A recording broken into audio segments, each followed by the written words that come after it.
and more people across the country are going gluten-free, and a new study shows Eugene is one of the top places in the country to go on that diet. KEZI 9 News reporter Stacey Kafka joins us live tonight in the studio with more on what restaurants are saying about the statistic. Stacey?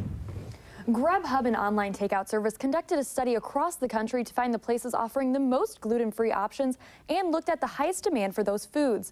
While it found around 4% of takeout restaurants across the country cater to those eating gluten-free, that number here in Eugene was 3 times higher. So we really do take a lot of effort to understand, relate to the gluten-free community.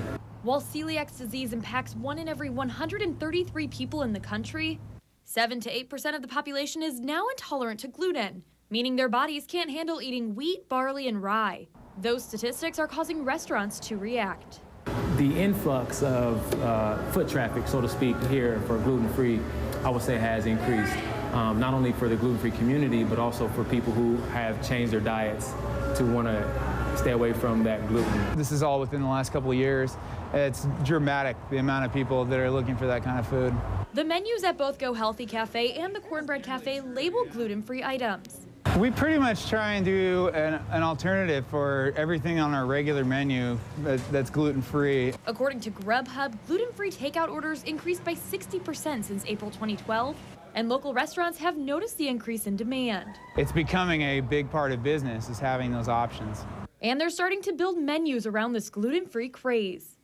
I think going forward, it is going to be pretty much double billed with how we're advertising this place, because it's huge. Eugene rounds out the top 3 cities in the country for restaurants containing gluten-free foods and consumer demand for gluten alternatives.